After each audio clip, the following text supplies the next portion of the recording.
Sveiki, brangūs draugai, su jumis Algimantas Jankevičius ir podkastas 5 minutės.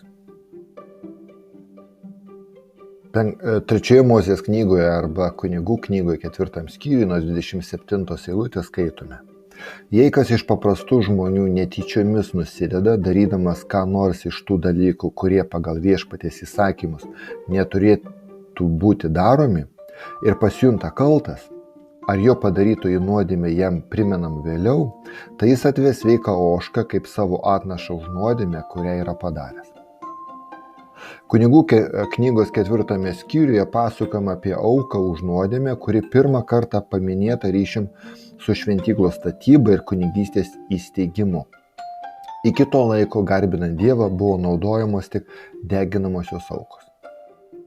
Prieš kalbant apie auką už nuodėmę, galbūt verta suprasti, kas iš tikrųjų yra nuodėmė kaip tokia. Jei svarstysime bendrą supratimą, kas yra nuodėmė, tai yra atsiskyrimas nuo kūrėjo, nuo mūsų viešpaties, nuo mūsų Dievo. Izaja 59 skyrius 2 eilutė. Jei nuodėmę žvelgsime atsižvelgdami į asmeninį mūsų ir Dievo santykį, tai nuodėmė yra nusižengimas, nukrypimas nuo Dievo įstatymo reikalavimų. Jonas sako, nuodėmė yra įstatymo laužimas, 1 Jono 3:4. Taigi Dievo įstatymų pažeidimas yra nuodėmė. Šis nukrypimas nuo įstatymo gali būti netyčinis arba sąmoningas, tačiau rezultatas yra tas pats – tai nuodėmė. Kita vertus, nuodėmė yra nusikaltimas prieš patį Dievą, net jei žmogus nusidėjo kitam asmeniui. Tai aiškiai matoma palyginime apie sūnų Palaidūną, kai grįžęs pas savo tėvą, jis pasakė, tėve, nusidėjau dangui ir tau. Nebesu vertas vadintis tavo sūnumi. Luko 15 skyrius. Taigi, kai žmogus nusidėjo dėl nežinojimo ir sužinojo, kad tai, ką jis padarė, yra nuodėmė, jis prie aukuro atvedė ožką ar avį, uždėjant jo rankas išpažino savo nuodėmę ir ją paaukojo. Tada kunigas apšlastė aukos krauju ant aukuro ragų, likusi kraują supylė po aukuru ir sudegino šios aukos riebalus. Noriu priminti, kad tuo pačiu metu ant aukuro jau degė deginamoji auka.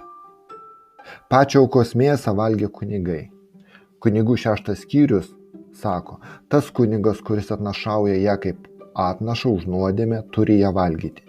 Ji bus valgoma šventoje vietoje susitikimo palapinės kieme. Asmeniui įvykdžius netyčinę nuodėmę, aukos dydį viešpats nurodo atsižvelgdamas į nusidėjėlio socialinę padėtį. Kuo aukštesnė socialinė padėtis, to didesnė auka turėjo būti aukojama. Pavyzdžiui, aukščiausiojo kunigo ir visos tautos nuodėmės buvo laikomos sunkiomis arba sunkiausiomis. Norint gauti atleidimą už šią nuodėmę, reikėjo aukoti veršį. Jo kraujas buvo įnešamas į šventyklą, apšlakstoma uždanga ir auksinio altoriaus ragai. Ant žalvarinio altoriaus buvo sudeginami to veršio riebalai, o už stovyklos mėsa, oda ir viduriai. Už vieno iš tautos vadovų arba kilmingųjų nuodėmę reikėjo aukoti ožį, o už paprasto žmogaus nuodėmę ožką arba avį. Šių aukų mėsą valgė kunigai, o kraujas nebūdavo įnešamas į padangtę arba šventyklą. Kaip matome, iš tos trumpos apžvalgos auka už nuodėmę skiriasi nuo deginamosios aukos, tačiau jos yra susijusios tarpusavyje. Auka už nuodėmę yra deginamosios aukos, jeigu taip galima sakyti, pratęsimas. Tai tarytum atgailaujančio nusidėjėlio reakcija į deginamąją auką.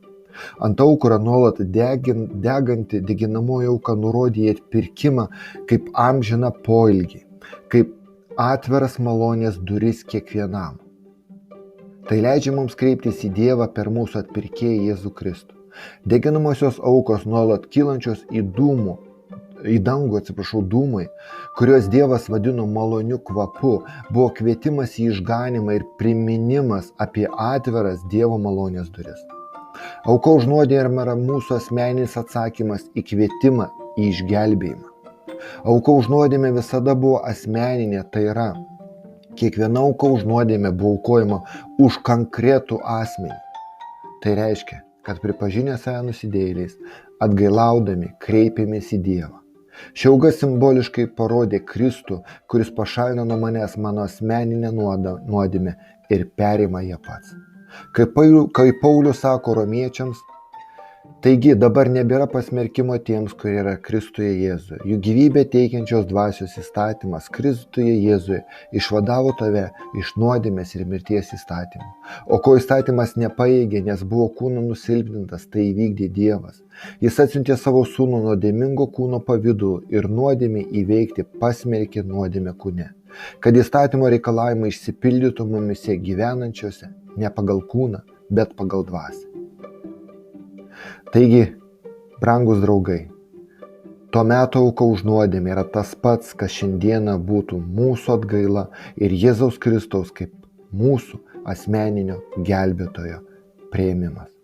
Su jumis buvo 5 minutės ir Algimantas.